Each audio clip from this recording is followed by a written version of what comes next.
Hello everyone, जैसा कि मैंने आपको बताया था क्लास 9 में फिज़िक्स मैं पढ़ाऊंगा और उसी के लिए मैं आज पहला चैप्टर मोशन शुरू कर रहा हूँ, जिसमें 2 टॉपिक के ऊपर चर्चा करनी है हमें, रेस्ट और मोशन के ऊपर।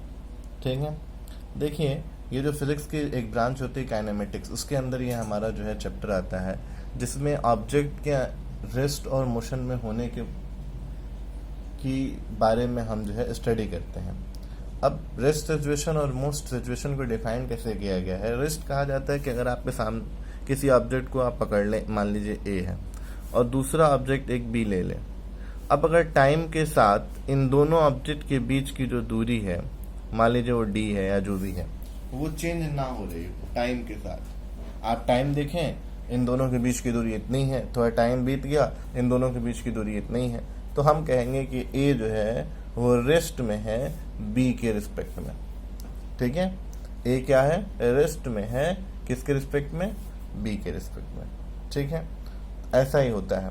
और अगर मोशन की डिफाइन करना हुआ तो अगर हम ए और बी को एक समय पर देखें और उनके बीच की दूरी मान लीजिए 10 मीटर हो, थोड़ा टाइम बीतने के बाद ये 10 मीटर ना रहे, या तो बढ़ जाए या घट जाए, कोई भी हो जाए, कोई फर्क नहीं पड़ता, बढ़ जाए चाहे घट जाए, तो हम बोलेंगे कि ए जो है वो क्या है, रेस्ट में नहीं है, मोशन में है विथ रिस्पेक्ट टू बी। यानी अगर कोई बॉडी एक बॉडी के रिस्पेक्ट में रेस्ट में होगी तो टाइम बीतने के साथ साथ उसके साथ उस बॉडी के बीच में कोई दूरी चेंजिंग नहीं होगी। ठीक है, और अगर मोशन में होगी तो जैसे जैसे टाइम बीतेगा वो उस बॉडी से अपनी डिस्टेंस क्या करेगी, चेंज करेगी, या दूरी क्या करेगी, चेंज करेगी। तो इसे हम रेस्ट और मोशन को डिफाइन करते हैं। अच्छा, अब अगर आप एक और बात सुने तो मैं आपसे एक और अच्छा एग्जांपल बताऊं रेस्ट और मोशन को डिफाइन करने के लिए। कि सोचिए कि ट्रेन चल रही है और ट्रेन के अंदर एक बोगी में खिड़की 2 लगी है, दोनों खिड़की के सामने सामने एक आदमी बैठा है, उनका नाम ए और बी है, और बाहर एक आदमी खड़ा है सी। बाहर एक आदमी क्या है, खड़ा है सी। तो अब अगर मैं इस बाहर खड़े आदमी को कहूं कि वो ए को देख रहा है, ए को देख रहा है, और ट्रेन चल रही है, ट्रेन क्या है अपना चल रही है। अब अगर ट्रेन चले तो ट्रेन चलेगा तो ए और सी के बीच की दूरी जो है वो क्या होगी, टाइम के साथ चेंज हो गई। तो हम ये कहेंगे कि ए और सी आपस में क्या है, एक दूसरे के रिस्पेक्ट में रेस्ट में है, मोशन में है, क्योंकि उनके टाइम बीतने के साथ साथ उनके बीच की दूरी चेंज हो रही है।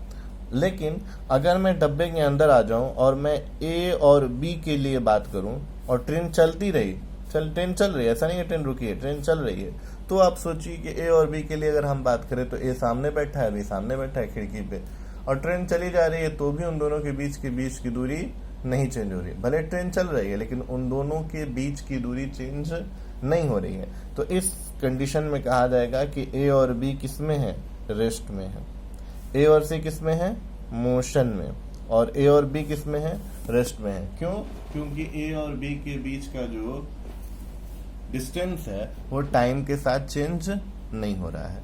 तो ये छोटा सा एक कॉन्सेप्ट है रेस्ट और मोशन का। ठीक है, एक टॉपिक आज को हम आपको और बताना चाहते हैं, वो है पॉइंट ऑब्जेक्ट, क्योंकि आगे जो कुछ भी हम पढ़ने वाले हैं वो पॉइंट ऑब्जेक्ट के रिस्पेक्ट में ही पढ़ने वाले हैं। हमारे चैप्टर में पूरी हर जगह क्या आएगा, पॉइंट ऑब्जेक्ट आएगा। किसे कहते हैं पॉइंट ऑब्जेक्ट, अगर कोई ऑब्जेक्ट है और वो अपनी दूरी तय कर रहा है और इतनी लंबी दूरी तय कर रहा है कि उसकी खुद की जो लंबाई है वो उसके द्वारा तय गई दूरी से बहुत छोटी है, तो उसे हम कहते हैं क्या, पॉइंट ऑब्जेक्ट। बात समझ में आ गई। अगर कोई ऑब्जेक्ट इतनी दूर चले कि उसके द्वारा चली गई जो दूरी है वो उसकी लंबाई के सामने बहुत अधिक हो, तो हम कहेंगे कि ऑब्जेक्ट किस में है, पॉइंट ऑब्जेक्ट में। फॉर एग्जांपल के लिए एक आप ट्रेन ले लीजिए। एक ट्रेन है जो बहुत लंबी चौड़ी होती है, लेकिन अगर एक ट्रेन बलिया से निकल के दिल्ली जाए तो कितनी दूर है दिल्ली, बलिया से दिल्ली गई, तो उस रिस्पेक्ट में अगर ट्रेन की लंबाई देखें तो क्या कहेंगे कि कुछ है ही नहीं। तो उस दूरी के दौरान ट्रेन को कैसा ट्रीट किया जाएगा, एज ए पॉइंट ऑब्जेक्ट। ठीक है। तो जब किसी ऑब्जेक्ट के द्वारा चली गई दूरी अब उसकी खुद की लेंथ से बहुत ज्यादा होती है तो उसे हम कहते हैं पॉइंट ऑब्जेक्ट। इस चैप्टर में जिस भी ऑब्जेक्ट को आप ट्रीट करेंगे वो ऐसा ही ट्रीट करेंगे कि वो क्या है, पॉइंट ऑब्जेक्ट है, उसकी खुद की साइज का कोई लेना देना नहीं है। ठीक है, आज के लिए इतना बहुत है। Thank you, good bye.